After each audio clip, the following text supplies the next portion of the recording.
앞으로 돼지와 닭, 오리 사육시설은 건축 허가를 받거나 건축 신고를 해야 합니다. 농림축산식품부가 최근 이런 내용을 담은 시행령 개정안을 입법 예고해 논란이 이어지고 있는데요. 축산농가들은 현실을 고려하지 않은 규제라며 반발하고 있습니다. 손현진 기자가 취재했습니다. 농림축산식품부가 최근 입법 예고한 축산법 시행령 개정안을 둘러싼 논란이 커지고 있습니다. 개정안은 돼지와 닭, 오리 사육시설에 대해 건축 허가를 받은 일반 건축물만 인정한다는 내용을 담고 있습니다. 신규 허가자만이 아니라 기존의 허가를 받은 농가도 일반 건축물로 전환해야 하는데 기존 농가는 유예기간 5년이 부여됩니다. 가설 건축물 사육 비중이 타 축종보다 높은 가금 농가의 현실을 고려하면 법 개정에 따른 파장이 막대할 것이라는 전망이 나옵니다. 축산업계에 따르면 오리는 76.3%, 토종닭은 64.5%의 사육시설이 비닐하우스 등 가설 건축물인 것으로 나타났습니다.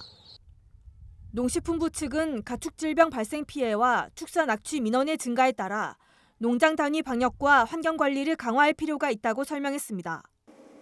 하지만 축산 농가들은 정부가 농장 방역 강화를 이유로 이번 법 개정에 나선 것은 납득하기 어렵다는 입장입니다.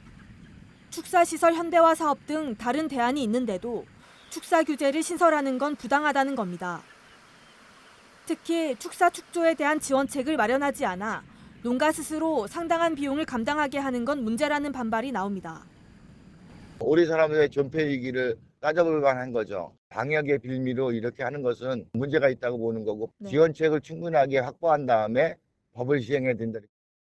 2020년 마무리된 무허가 축사 적법화 과정에서 적법 건물로 인정한 가설 건축물을 다시 부적합한 축사로 몰아가는 처사라는 비판도 제기됩니다. 그동안 축산업계에서 요구해온 소규모 농가 대상의 폐업 지원 방안은 여전히 마련되고 있지 않다는 지적입니다. 어찌 보면 사형 선고나 똑같아요. 무허가 축사를 허가를 내준 지가 얼마 되지도 않았는데 어떻게 이런 얘기를 하냐고 말이에요. 이거 폐업하게 된다면은 무슨 폐업 보상 구체적인 것도 한 개도 없어요.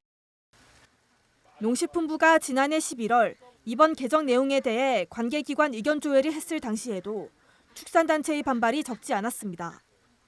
그럼에도 정부가 당초 내용대로 법 개정에 나서면서 규제 강화에 따른 축산농가의 위기감이 커지고 있습니다.